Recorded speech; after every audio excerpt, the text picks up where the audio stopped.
हादिया, आज शाम को भाईजान की तरफ जाना है, इसलिए तुम भी तैयार रहना। आज जायदाद का बंटवारा होना है। जो मेरा हिस्सा होगा वो मुझे मिल जाएगा और भाईजान अपना हिस्सा अपने पास रख लेंगे। मैं चाहता तो था कि बंटवारा ना हो, लेकिन भाईजान बज़िद हैं। वहाँ गांव के और भी लोग आए होंगे, इसलिए तुम मेरे को साफ से कपड़े इस्त्री कर देना और शाम को वक्त पर तैयार रहना। बुरा मत मानिएगा असजद, लेकिन जाने का फ़ायदा तो कोई नहीं। आपके बड़े भाई ने आज तक आपके साथ इंसाफ नहीं किया किसी भी मामले में, तो ये जायदाद के मामले में कैसे इंसाफ करेंगे? इसलिए जाने की क्या ज़रूरत है। जो उन्होंने आपको हिस्सा देना है वो उन्होंने दे के ही रहना है, और बाकी वो अपने पास रख लेंगे। मुझे आपके बड़े भाई की आज तक समझ नहीं आई, पता नहीं क्यों है वो ऐसे। हादिया, ऐसे मत बोलो। तुम तो जानती हो कि मुझे वो बाप की तरह अजीज़ हैं। मैंने कभी उनसे फ़र्क नहीं किया। मैं उन्हें अपना बड़ा बाप ही समझता हूँ।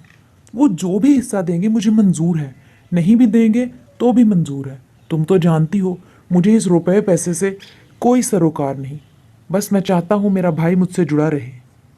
अरे अच्छा हुआ कि आप सब लोग आ गए। और जहाँ तक बंटवारे की बात है वो तो हो गया। बात तो बिल्कुल वाज़ेह है। असजद छोटा है और मैं बड़ा हूँ, इसलिए जो घर का बड़ा हिस्सा है वो मेरे पास आएगा, और वो जो कुएं वाला छोटा हिस्सा है वो असजद तुम्हारे पास जाएगा। तुम उस कुएं को तोड़कर वहां पर एक और कमरा बनवा लेना। सब बराबर हो गया। असलम बेटा, तुम असजद के साथ बिल्कुल भी अच्छा नहीं कर रहे। वो दिल का बहुत अच्छा है। ये और बात है वो तुमसे छोटा है, लेकिन जायदाद तो बराबर हिस्सों में बटेगी ना। तुम घर का ज़्यादा हिस्सा कैसे ले जा सकते हो? और वो जो कुएं वाला, वो कुआं तो सदियों का बंद पड़ा है, किसी काम का भी नहीं। तुम्हें चाहिए कि इंसाफ से बंटवारा करो, ना कि ज़्यादती करो। भैया, आप फिक्र ना करें, आप जैसा चाहते हैं वैसा ही होगा। आप चाहते हैं मैं कुएं वाला हिस्सा ले लूं तो मैं वही ले लूंगा। मुझे कोई मसला नहीं है, आप बड़ा हिस्सा ले लें। बस मैं चाहता हूं कि आप सारी ज़िंदगी मेरे भाई बनकर रहें, कभी भी हमारे दरमियान दरार ना आए। आप खुश रहें तो मैं खुश हूँ। हादिया, अपना सामान पैक कर लो। वो जो कुएं वाला हिस्सा है वो जगह हमारे हिस्से में आई है, अब हमें शिफ्ट होना है वहाँ। देखा, मैं ना कहती थी कि आपके भाई वही करेंगे जो वो चाहते हैं, और उन्होंने ज़मीन का ज़्यादा हिस्सा अपने पास रख लिया और वो पुराने कुएं वाली जगह हमें दे दी। वो कुआं जो सदियों का बंद पड़ा है, ना वो किसी काम का है। उसके बाद वो दोनों कुएं के साथ वाले कमरे में रहने लगे। असजद, मैं सोच रही थी कि ये कुआं किसी काम का तो है नहीं, ना ही ये चलता है, ना इसमें पानी आता है, सदियों से ऐसे ही पड़ा है। क्यों ना आप इसे तोड़कर यहाँ पर एक कमरा बनवा लें, तो हमारा गुजारा भी आसान हो जाएगा। यूँ एक कमरे में सामान और हम, बहुत मुश्किल है गुजारा। इसलिए आप इसे तोड़वा दें। अरे हादिया, ये तुमने क्या कह दिया?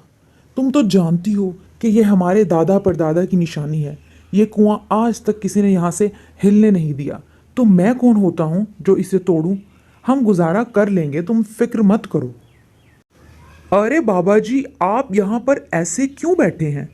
आपकी तबीयत ठीक नहीं लग रही, क्या हुआ है? अरे बेटा, तुम तो जानते हो कि हमारे घरों में पानी का बहुत मसला है। इतनी दूर से यूं नदी से पानी भर कर ले जाना पड़ता है। मेरा कोई जवान बेटा भी नहीं, इसलिए थक जाता हूँ मैं ये बाल्टियाँ उठा उठा कर। तभी सांस लेने के लिए थोड़ी देर रुक गया था कि तब तक ठीक हो जाऊँगा, फिर उठा कर ले जाऊँगा। अब आपको यहाँ पर आने की ज़रूरत नहीं। मेरे होते हुए मैं आपको परेशानी में नहीं देख सकता, इसलिए अब रोज़ाना आपका पानी भर कर आपके घर मैं देकर जाऊंगा। आप सुकून से अपने घर रहिए। असजद बेटा, तुम कितने अच्छे हो। तुम दिल के इतने अच्छे हो कि सब के काम आते हो। सब गांव वाले तुम्हारी तारीफ करते हैं, और एक तुम्हारा बड़ा भाई है। अल्लाह तुम्हारा हमेशा भला करे बेटा। इसी तरह असजद गांव में मौजूद सब लोगों की मदद करता। असजद दिल का इतना अच्छा था कि वो किसी को भी तकलीफ और परेशानी में नहीं देखता था। सब लोग उसे दुआएं ही देते थे। असजद, घर की सफाई तो मैंने कर दी है, आप ये झाड़ू लेकर कहाँ की सफाई करने जा रहे हैं? सब ठीक तो है? हादिया, गांव के लोग पानी की वजह से बहुत परेशान हैं। लोगों को नदी से पानी ले जाना पड़ता है। इस वजह से मैं सोच रहा था कि मैं इस कुएं को कोशिश तो करूं, चला कर तो देखूं, सफाई वगैरह करूं। हो सकता है ये कुआं चल पड़े, नीचे से खुदाई करते हैं, हो सकता है पानी देने लग जाए। बस इसीलिए कुएं की सफाई करने जा रहा था। ये तो अच्छी बात है। चलें आप कोशिश करके देख लें, हो सकता है आप कामयाब हो जाएं। उसके बाद असजद ने अच्छे तरीके से कुएं के अंदर से उसकी सफाई की और उसकी खुदाई की। जैसे ही उसने उसकी खुदाई की तो अंदर से उसे एक सोने का संदूक मिला। उसके अंदर सोना भरा पड़ा था। असजद ये देखकर हैरान भी हुआ और खुश भी। उसने गांव के सब लोगों को सोने के बारे में बताया। सब लोग वहां इकट्ठा हो गए। असजद ने तय कर लिया था कि वो इस सोने से गांव के लोगों की मदद करेगा। गांव के लोगों ने उसे बहुत दुआएं दी और सब लोग बहुत खुश थे। और वहाँ उसका भाई मन ही मन में पछता रहा था कि उसने सोने वाली जगह क्यों दे दी इसे। अब वो सोच रहा था कि कुआं उसके पास होता तो सोना उसका होता। उसके बाद असजद ने उस सोने की मदद से एक बड़ा सा प्यारा सा घर बनवाया, जहाँ वो हादिया के साथ हंसी खुशी ज़िंदगी गुजारने लगा। उसके बाद उसने गांव के लोगों के लिए उनके घरों के नज़दीक ही बड़े बड़े मीठे पानी के कुएं लगवा कर दिए। अब लोगों को नदी पर पानी ले जाने नहीं जाना पड़ता था। सब लोग बहुत खुश थे। असजद को ढेरों दुआएं देते। अब सब लोग हंसी खुशी ज़िंदगी गुजारने लगे।